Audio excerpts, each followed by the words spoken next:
Friends எல்லாருக்கும் வணக்கம்.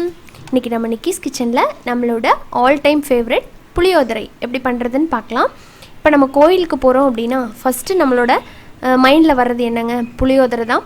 அந்த புளியோதரை கோவிலில் கொடுக்குறது அவ்வளோ ருசியாக இருக்கும். நம்ம வீட்டில் யூஸ்வலாக நம்ம புளி சாதம் நிறையா தாளிச்சிருப்போம், ஆனால் அந்த டேஸ்ட்டை நம்மளால் அச்சீவ் பண்ண முடியாது. ஏன் அப்படின்னு பார்த்தீங்கன்னா அந்த புளியோதரை மிக்ஸ் தான் அதுக்கு காரணம்.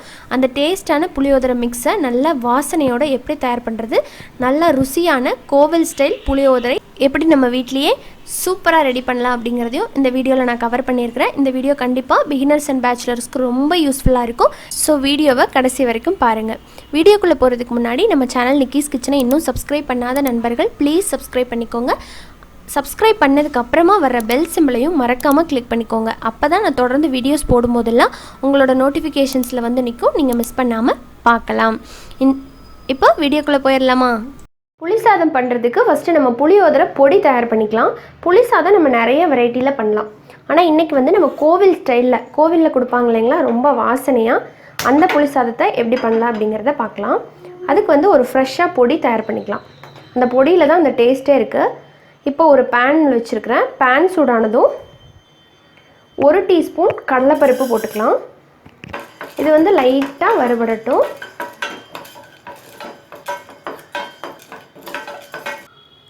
இப்போ பாருங்கள், கடலைப்பருப்பு வந்து லைட்டாக கோல்டன் ஆகிடுச்சு. இப்போ இதை வந்து வேறு பிளேட்டுக்கு மாற்றிக்கலாம். நம்ம தனித்தனியாக வறுத்தோம்னா தான் நல்லாயிருக்கும். அகெயின் வந்து அதே கடாயில் 1 டீஸ்பூன் உளுந்து, அதையும் வந்து நல்லா வாசம் வர்றது வரைக்கும் வறுத்துக்கோங்க. இப்போ உளுந்தும் நல்லா வறுபட்டு வாசம் வந்துருச்சு, இதையும் மாற்றிடலாம்.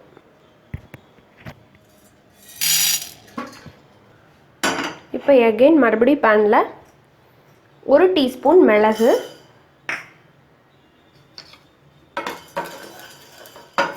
இதுவும் லேசாக வறுபடட்டும். கருகிடக்கூடாது, லேசாக வறுபட்டணும்.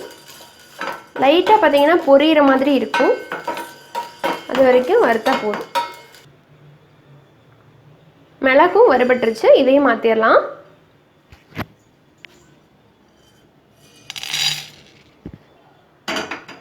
இப்போ எகெயின் வந்து 1 டீஸ்பூன்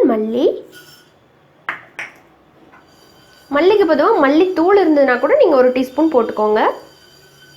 நீங்கள் இந்த பொடியெல்லாம் அரைச்சதுக்கப்புறமா கூடவே மல்லியும் போட்டு கூட அரைச்சிக்கலாம், இப்படி கூட பண்ணிக்கலாம். ஏன்னா மல்லி வந்து நைஸாக அரைப்படாது. மல்லியும் நல்லா வறுபட்டுருச்சு, நல்லா வாசம் வருது. இப்போ இதையும் மாற்றிடலாம். இப்போ அடுத்ததாக எள்ளு வந்து 1 டீஸ்பூன். எல்லாமே நான் சொல்கிறது எல்லாமே 1 டீஸ்பூன் தான். ஸோ உங்களுக்கு ஞாபகம் வச்சுக்கிறதுக்கு ஈஸியாக இருக்கும். இது லைட்டாக பொரியட்டும். பார்த்தீங்கன்னா இந்த மாதிரி பொரியுது. இப்போ இதையும் மாற்றிடலாம்.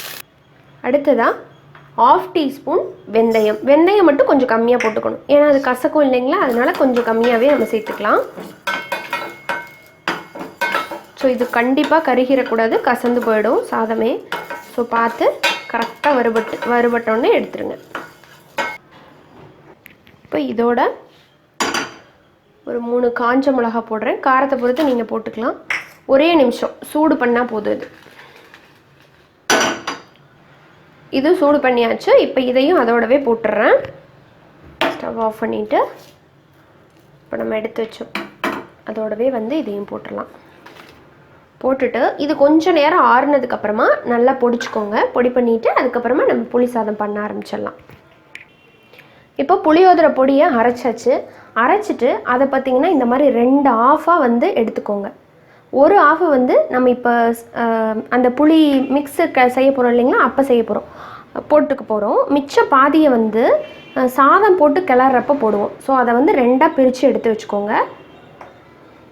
அடுத்ததாக வந்து புளி வந்து நீங்கள் இதெல்லாம் ஸ்டார்ட் பண்ணுறதுக்கு முன்னாடியே வந்து புளியை ஊற வச்சிடணும். அப்போ தான் அது ஊறி வர்றதுக்கு உங்களுக்கு சரியாக இருக்கும். நான் வந்து பார்த்திங்கன்னா இந்த அளவுக்கு புளி எடுத்திருக்கேன். ஸோ இதை சொல்கிறேன், பட் ஊற வச்சு நான் எடுத்து வச்சுட்டேன், அளவுக்காக சொல்கிறேன். சின்ன லெமன் இருக்கு இல்லைங்களா, ரொம்ப பெரிய லெமன் கிடையாது, சின்ன லெமன், அந்த அளவுக்கு சைஸ் புளி எடுத்திருக்கேன். இது வந்து புளி வந்து அவங்கவுங்க புளிப்பு சுவையை பொறுத்து வந்து கூட குறைய நம்ம சேர்த்துக்கலாம். சில பேர்த்துக்கு ரொம்ப புளிப்பாக சாப்பிட பிடிக்கும் அப்படின்னா இன்னும் கூட கொஞ்சம் நீங்கள் சேர்த்து தாராளமாக பண்ணலாம், ரொம்ப நல்லாயிருக்கும். இப்போ இந்த கடாயில் இப்போ வந்து நல்லெண்ணெயில் செய்கிறது தான் ரொம்ப நல்லா டேஸ்ட்டாக இருக்கும். இதில் மெயினான இன்க்ரீடியன்ட் வந்து நல்லெண்ணெய் தான். நல்லெண்ணெயை மட்டும் கண்டிப்பாக சேர்த்து பண்ணுங்கள். ஒரு 3 டேபிள் ஸ்பூன் அளவுக்கு நல்லெண்ணெய் ஊற்றிக்கிறேன்.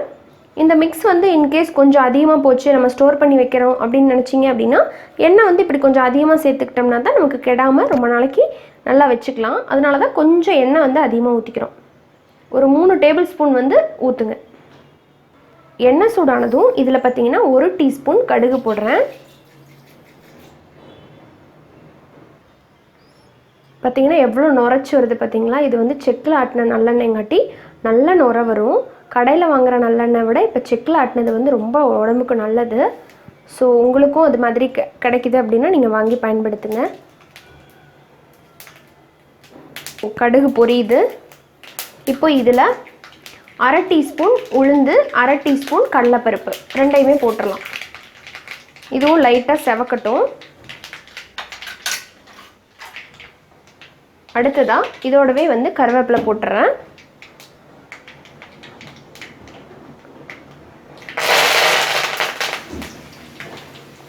அடுப்பை வந்து மீடியம்லேயே வச்சுக்கோங்க.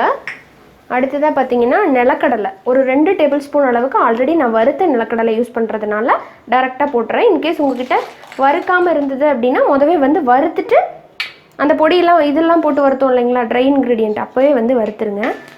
இப்போ இதை வந்து நல்லா வந்து மிக்ஸ் பண்ணி விட்டுக்கலாம். ஒரு 2 நிமிஷம் வந்து நல்லா இந்த எண்ணெயில் ஃப்ரை ஆகட்டும். இப்போ இதுலேயே வந்து நம்ம காஞ்ச மிளகா போட்டுடலாம். ஒரு 2 காஞ்ச மிளகாவை கிள்ளி இருக்கேன், அதை போட்டுறேன். இதில் வந்து நம்ம வெங்காயம், பூண்டு அதெல்லாம் எதுவுமே சேர்க்காமல் பண்ணுறதுனால ரொம்ப நாள் வரைக்கும் நீங்கள் அந்த மிக்ஸை அப்படியே எடுத்து வச்சுக்கலாம். ஸோ ஆஃபீஸ் போகிற லேடிஸாக இருக்கட்டும், இல்லை பேச்சுலர்ஸாக இருந்தீங்க அப்படின்னா அவங்களுக்குலாம் ரொம்ப யூஸ்ஃபுல்லாக இருக்கும் இந்த மிக்ஸ் வந்து நீங்கள் ரெடி பண்ணிட்டீங்கன்னா. இப்போ வந்து இதில் ஒரு பிஞ்ச் மட்டும்தான் பெருங்காயத்தூள் சேர்க்குறேன். அப்புறமா கொஞ்சமாக வந்து மஞ்சத்தூள் 1/4 டீஸ்பூனை விட கம்மியாக தான் நான் போட்டிருக்கேன். எனக்கு வந்து ரொம்ப மஞ்சத்தூள் இருந்தால் பிடிக்காது, லைட்டாக அந்த பிளாக்கிஷாக இருந்தால் தான் நல்லாயிருக்கும். இப்போ இது மாதிரி போட்டதுக்கப்புறமா நம்ம இதில் என்ன பண்ணுறோன்னா அந்த ஒரு பாதி எடுத்து வச்சோம் இல்லைங்களா பொடி, புளியோதரை மிக்ஸு, அதை போட்டுடலாம். புளியோதரை பொடி. ஸோ இதை போடும்போது அவ்வளோ வாசனையாக இருக்கும் உங்களுக்கு. அடுத்ததாக அந்த லெமன் சைஸ் புளியை கரைச்சி எடுத்துருக்கேன், அதை ஊற்றிடுறேன். இமீடியட்டாகவே ஊற்றிடுங்க, பொடி வந்து கரிஞ்சிடும்.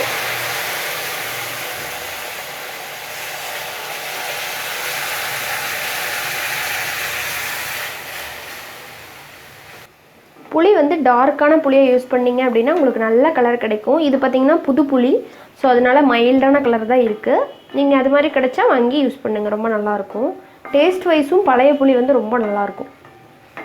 இப்போ இந்த நம்ம சேர்த்து இந்த புளியோட பச்சை வாசம் போய் அந்த எக்ஸ்ட்ரா இருக்கிற தண்ணியெல்லாம் நல்லா அப்சார்ப் ஆகி ஒரு பேஸ்ட் கன்சிஸ்டன்சிக்கு வரும். அது வரைக்கும் நம்ம வெயிட் பண்ணலாம். இதில் தேவைக்கு தக்கன உப்பு சேர்த்துக்கலாம். உப்பு வந்து கூட குறைய ஆகும், ஏன்னா நீங்கள் சாதம் போட்டு கிளறும் போது பார்த்திங்கன்னா கொஞ்சம் கம்மியாகும். அப்போ நீங்கள் அப்போதைக்கு சேர்த்துக்கலாம், ஒன்றும் பிரச்சனை இல்லை.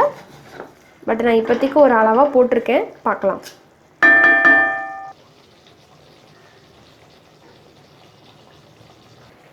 கரெக்டாக ஒரு 10 நிமிஷத்துக்கு அப்புறமா பாருங்கள், நம்ம ஊற்றின அந்த நல்லெண்ணெயெல்லாம் அப்படியே மேலே தெளிஞ்சு புளி பேஸ்ட் வந்து ஜம்முன்னு ரெடி ஆகிடுச்சு. பாருங்கள் எந்த அளவுக்கு திக்காக இருக்குதுன்னு பாருங்களேன். ஸோ எண்ணெய் வந்து கம்ப்ளீட்டாக இந்த மாதிரி பிரிஞ்சு வந்துடணும். அப்போ தான் வந்து அதில் கொஞ்சம் கூட அந்த தண்ணி பதம், ஈரப்பதமே இல்லைன்னு அர்த்தம். ஈரப்பதம் இல்லைன்னா தான் நீங்கள் வச்சு ஸ்டோர் பண்ணுறதுக்கு கெடாமல் அப்படியே இருக்கும். எவ்வளோ பர்ஃபெக்டாக இருக்குதுன்னு பாருங்கள் இப்போது. ஸோ இந்த ஸ்டேஜில் நான் வந்து கொஞ்சமாக வெல்லம் ஆட் பண்ண போகிறேன். ஸோ நிறைய பேர் வெல்லம் ஆட் பண்ண மாட்டீங்க அப்படின்னு சொல்லிட்டு லாஸ்ட்டாக நான் காரக்குழம்பு வீடியோ போட்டிருந்தப்பெல்லாம் சொன்னீங்க. ஸோ அது உங்களோட விருப்பம், பிடிச்சா சேர்த்துக்கலாம், அப்படி இல்லைன்னா தேவையில்லை. நான் ரொம்ப புளிப்பாக இருக்கும் அப்படிங்கிறதுக்காக கொஞ்சோண்டு மட்டும் வெல்லம் போடுறேன், அவ்வளோதான். போட்டுட்டு இதை ஒரே ஒரு நிமிஷம் மட்டும் நல்லா கலந்துடலாம். வாசனை சூப்பராக இருக்குது, புளியோதரை மிக்ஸோட வாசனை.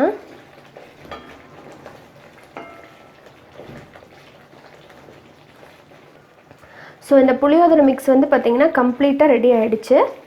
இதை வந்து நான் இன்றைக்கி எவ்வளோ சாதத்துக்கு தேவைப்படுதோ அதை மட்டும் கடாயில் வச்சுட்டு மித்தத்தை வேறு ஒரு பாத்திரத்தில் போட்டுட்டு உங்ககிட்ட காமிக்கிறேன். நான் பார்த்தீங்கன்னா கொஞ்சமாக வச்சுட்டு மிச்சத்தை வேறு ஒரு பாத்திரத்தில் மாற்றிட்டேன். தண்ணி இல்லாத பாத்திரமாக பார்த்து நல்லா சுத்தம் பண்ணி வச்சுருக்கிற பாத்திரத்தில் சேர்த்துக்கோங்க, இல்லாட்டி கெட்டு போயிடும். இப்போ இதுக்கு தேவையான ரைஸை மட்டும் நான் முதல்லையே வடித்து எடுத்துட்டேன். பாருங்கள், ரைஸ் 1 கப் ரைஸ் எடுத்து நல்லா கொஞ்சம் உதிரியாக இந்த அளவுக்கு உதிரியாக இருந்ததுன்னா தான் சாப்பிட்றதுக்கு உங்களுக்கு நல்லாயிருக்கும். கொஞ்சமாக நல்லெண்ணெய் சேர்த்து கலந்து வச்சிட்டிங்கன்னா உங்களுக்கு நல்லாவே உதிரியாக கிடச்சிரும். இப்போ இந்த புளியோதரை மிக்ஸ் இருக்கு இல்லைங்களா, அதுக்குள்ளே நம்ம சாதத்தை போட்டுடலாம்.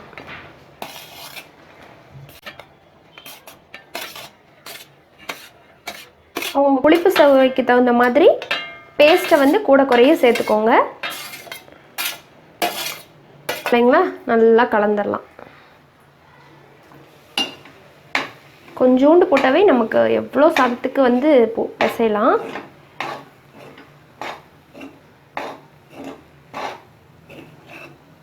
பத்தலைன்னா மறுபடியும் கூட கொஞ்சம் சேர்த்துக்கலாம். பட் எக்ஸ்ட்ரா போயிடுச்சுன்னா சாதம் நிறைய போட்டுகிட்டே இருக்கணும்.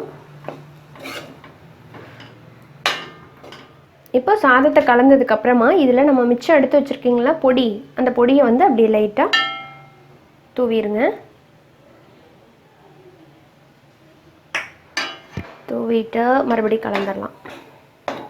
இப்போ இதோடவே உங்களுக்கு தேவை அப்படின்னா கொஞ்சம் நல்லெண்ணெய் சேர்த்துக்கோங்க. எனக்கு எண்ணெய் வந்து போதுமானதாக இருக்கிறதுனால நான் நல்லெண்ணெய் சேர்க்கலை. உங்களுக்கு தேவைன்னா சேர்த்துக்கலாம். ஸோ இது புது புளிங்காட்டி கலர் பார்த்திங்கன்னா உங்களுக்கு இந்த மாதிரி வந்திருக்கு. இல்லாட்டி உங்களுக்கு நல்ல டார்க் கலர் கிடைக்கும் பழைய புளி யூஸ் பண்ணிங்க அப்படின்னா. இதுலேயே வந்து கொஞ்சமாக கருவேப்பிலை போட்டுக்கிறேன்.